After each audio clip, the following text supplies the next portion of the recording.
Nabi Hud merupakan nabi keempat. Diriwayatkan, Nabi Hud alaihi salam adalah cucu dari Nabi Nuh alaihi salam, atau bisa disebut juga merupakan keturunan dari Sam bin Nuh. Nabi Hud dilahirkan di kota Uman, di Yaman. Beliau diutus oleh Allah Subhanahu wa Ta'ala untuk menyampaikan peringatan dan petunjuk kepada kaum Ad. Kaum ini dikenal sebagai kaum yang hidup dengan amat nyaman dan sejahtera. Kehidupan mereka makmur karena dilimpahi dengan ladang pertanian yang terhampar subur nan hijau, hewan ternak yang sehat dan banyak, serta aliran air yang melimpah dan segar. Selain itu, perawakan tubuh kaum Ad juga diketahui besar dan kuat, sehingga sangat menguntungkan mereka dalam bekerja sehari-harinya. Namun kenikmatan dan berbagai berkah yang dilimpahkan kepada kaum Ad tidak serta-merta membuat mereka bersyukur dan menyembah Allah Ta'ala. Kaum Ad tidak mengenal Allah Ta'ala sebagai Tuhan mereka, sama seperti yang dilakukan oleh kaum sebelum mereka kaum Nabi Nuh.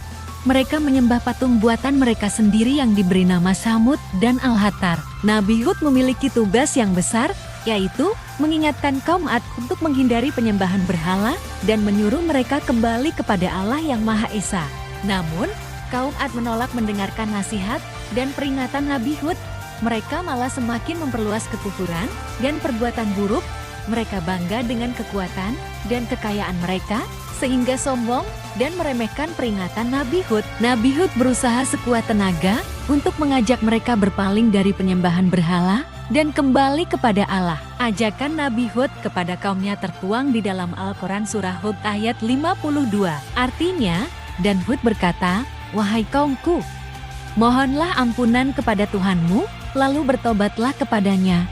Niscaya Dia menurunkan hujan yang sangat deras, Dia akan menambahkan kekuatan di atas kekuatanmu, dan janganlah kamu berpaling menjadi orang yang berdosa." Namun, kaum Ad tetap bersikeras dan menganggap Nabi Hud sebagai seorang pembohong. Mereka bahkan mengolok-oloknya dan mengancam akan mengusirnya dari kota.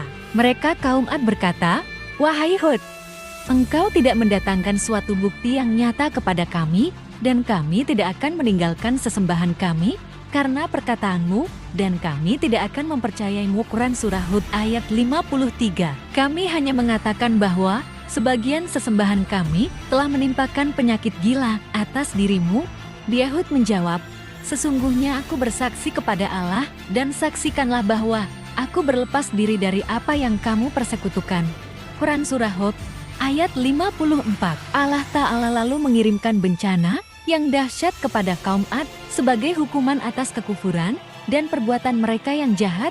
Bencana tersebut berupa kekeringan yang panjang. Lalu Nabi Hud kembali mengajak mereka agar meninggalkan berhala dan bertobat dan menyembah Allah Ta'ala. Namun ajakan Nabi Hud benar-benar tidak digubris oleh mereka. Hal ini tertuang dalam Al-Quran Surat Al-A'raf ayat 70. Mereka berkata, "Apakah kedatanganmu kepada kami agar kami hanya menyembah kepada Allah saja dan meninggalkan apa yang biasa disembah oleh nenek moyang kami? Maka buktikanlah ancamanmu kepada kami jika kamu benar." Quran Surah Al-A'raf ayat 70. Akibat dari keras kepalanya kaum Ad yang terus-menerus menentang Nabi Hud alaihi salam dan menyekutukan Allah Ta'ala, maka selanjutnya Allah menunjukkan kuasanya dengan mendatangkan gumpalan awan hitam nan pekat. Para kaum Ad bergembira karena mengira awan tersebut adalah pertanda datangnya hujan yang akan menyelamatkan ladang dan pertanian mereka dari kekeringan.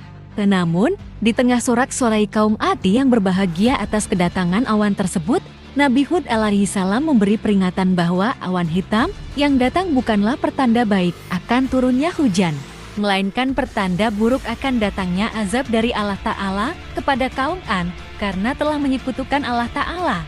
Tetapi sekali lagi peringatan yang disampaikan oleh Nabi Hud alaihi salam tidak dihiraukan oleh mereka. Hingga akhirnya Allah Ta'ala sebagai Sang Kuasa benar-benar menjatuhkan azab kepada kaum Ad dengan datangnya angin topan secara dahsyat. Angin topan tersebut langsung merobohkan dan menyapu apa saja yang ada seperti rumah, bangunan, berhala, ladang, hewan ternak, dan berbagai harta benda lainnya milik kaum Ad. Ketika bencana tersebut terjadi, Nabi Hud dan para pengikutnya tetap berdiam di rumah tanpa merasakan sedikit pun bahaya dari angin topan tersebut. Setelah kejadian yang menimpa kaum Ad, Akhirnya Nabi Hud dan para pengikutnya berpindah ke daerah Hadramaut untuk menetap di sana hingga beliau menghembuskan nafas terakhirnya. Demikianlah kisah Nabi Hud. Dari kisah ini banyak pelajaran yang bisa kita ambil. Salah satunya yaitu jangan pernah menyekutukan Allah, karena itu adalah dosa yang sangat besar yang akan membuat Allah marah dan mendatangkan kemurkaannya. Semoga kita semua dijauhkan dari perbuatan syirik.